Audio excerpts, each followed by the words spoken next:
edition of The Naked Truth. My name is Ramon Roan and John Singletary. Today's topic is going to be about underbounding.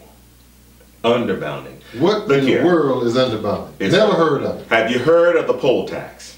Now let me explain to you what the poll tax was. This poll tax was a fee that was charged to those who want to vote. And when you register to vote, you got to pay a poll tax. And it was started back in the Louisiana in the early 1910 or 19 something like that. I know it was abolished in 1964. But what it was is that you had to pay money in order for you to vote. Well, blacks didn't have money. Right. Like originally came from England. Right. It was a tax that was paid to finance the war. Mm-hmm. And then basically they picked it up here, but they picked it up here in order to disenfranchise blacks. Right. Knowing that they didn't have the money. Didn't have the money. Yeah. So what the underbounding does is using annexation and denying African Americans and poor whites ability to vote through annexation. Cutting the legs out from under American citizens who the Constitution guarantees and supposed to protect their right to vote based on citizenship. Mm-hmm. See, many countries vote for different reasons. In America, we vote based on citizenship.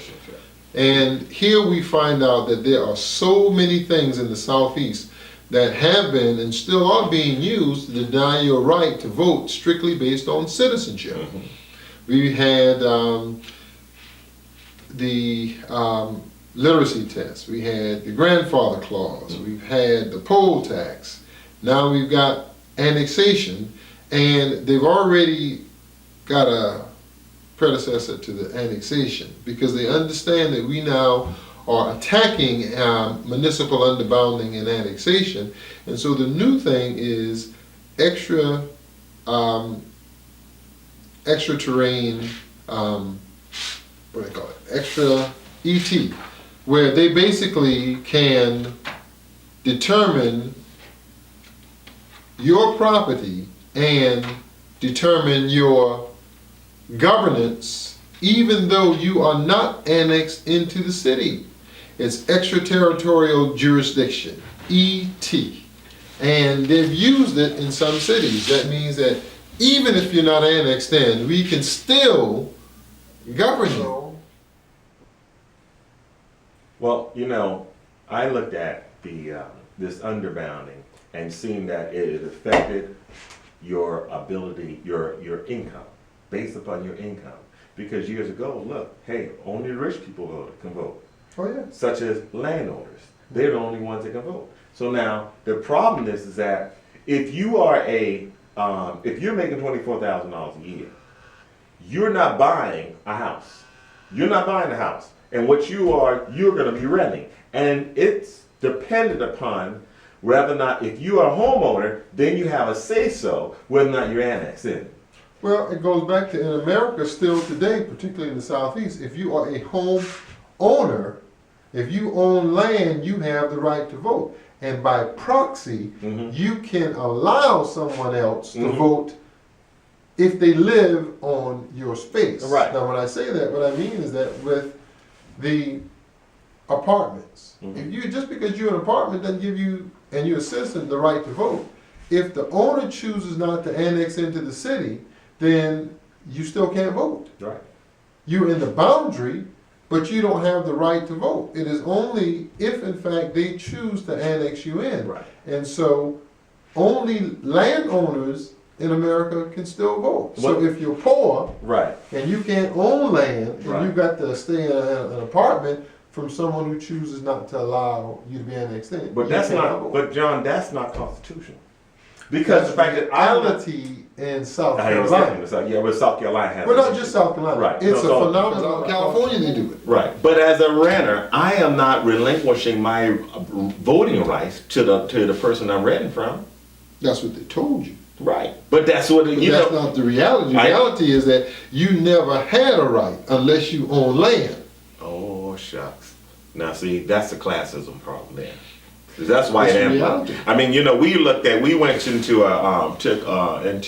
the area called Dorchester Manor. Dorchester Manor, how old is Dorchester Manor? About 40, 50 years, maybe even more. Probably even- Dorchester Manor, bunch of renters in this community.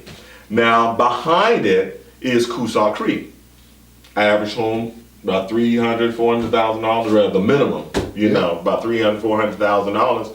They can vote. And they was made after Dorchester Manor. Yeah. And They came up to Dorchester Manor, jumped over, and allowed Coosaw, Westcott. Now, this is a PDF file that we've compiled of different types of municipal underbounding articles and case studies. One actually happened to be on South Carolina. So if you would want it, email us, give us a call. We'd be happy to send it to you.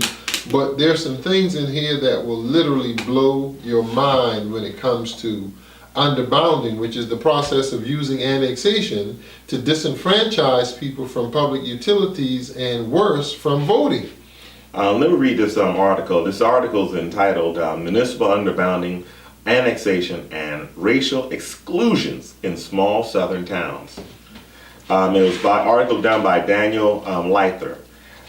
In the abstract, this paper examined patterns of annexation, including municipal underbounding in non-metropolitan towns in the South. That is, whether blacks living adjacent to municipalities are systematically excluded from the incorporation.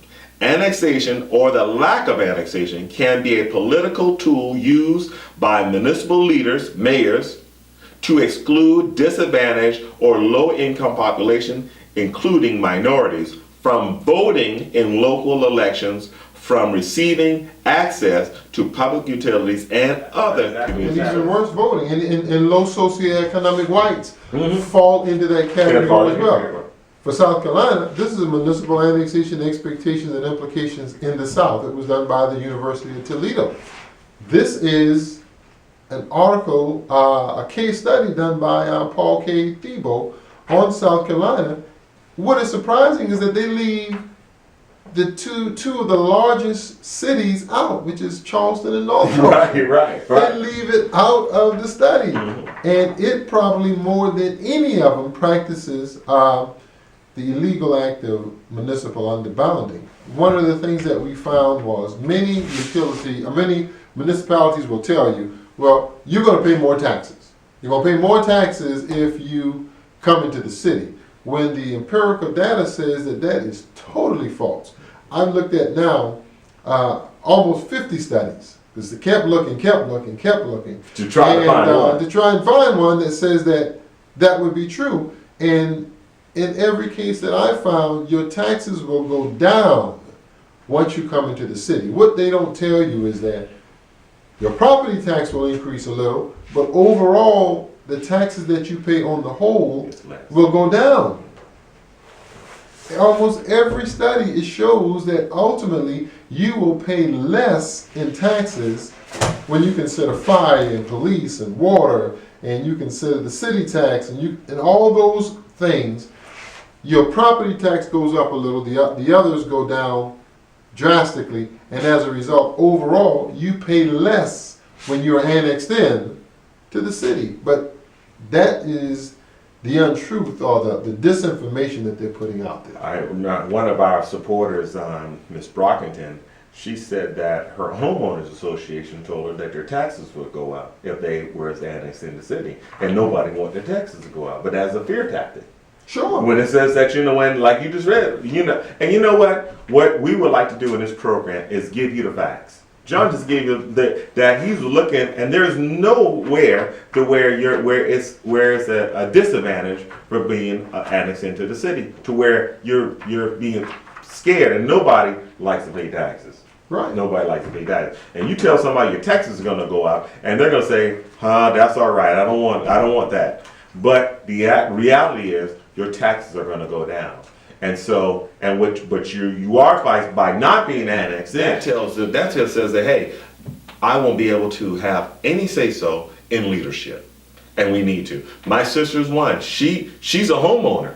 She's a homeowner living in that district. I think it was District 1, and she can't vote because she's not been annexed in. And so she'd have to apply for annexation. And, it's sad that they would willfully tell the untruth like that to our people, but they actually do. Well, John, they've been telling me, you know who I'm talking about, I don't want to call the ethnicity. Establishment. Yeah, okay, well, we use that, that's a good one. Establishment have been lying to us for many years. But you have the facts now. And you don't have to believe us. Go do a Google search on municipal underbounding. You go and you'll be shocked to see what's happening, especially here in the South. But it's happening all over. Modesto, California. Yeah. Moore County in North Carolina. I mean, it is a nationwide problem. But they're cutting us off at the knees, but we have no clue of what is going on. And it really needs to be studied and looked into by the Department of Justice, because it's wholesale in the country. More prevalent in the Southeast. More prevalent in the South. Yeah. Yeah, sure enough. Sure enough. Well, we suggest again to please look at underbounding, look at annexation. It's been being used in this country since I think 1904, or the number I got here, as far as you know, using it as a tool for racial discrimination. Estimated at 500,000 people, In South half a Carolina. million in South Carolina, Alone. who cannot vote Because in of- local elections because of municipal underbounding. Yeah. Annexation that's being used systematically to circumvent what was Section 5 and deny people the right to vote. We only got 4 million people here, Yeah. Sure. and 500,000 who can't vote in a local election, Don't have a voice, you know. You can't complain if you can't vote. but they pay taxes. Pay taxes. And please, don't allow them to give you the argument that, well, your property tax. When we consider taxation without representation, remember the Boston Tea Party was not about property tax, but that's where the taxation without representation came from. It was about a sales tax of tea, so it had nothing to do with property tax. And as we can see, there's several other things, from franchise fees to policing, code enforcement, that they still impose on the people in the donut holes that were created by cherry picking subdivisions other than those that were African American. And so don't let them give you that argument in order to deny you the right to apply for annexation. Well, John, it's been another informative video. Please like, share, and subscribe to our videos. So we appreciate all of your support. And please talk us up. Let everybody know about municipal underbounding, and let everybody know about Concerned Citizens Alliance. The next version of the Chronicle newspaper will have in it a list of 3,000 African Americans in North Charleston that were denied the right to vote. If you are on that list, then please, let's get together, call the Concerned Citizens Alliance, Ray, myself, so that we can get you on the list for the application, so that we can get you annexed in, so that you can vote. And your taxes will go down, not up. Again, this has been another edition of The Naked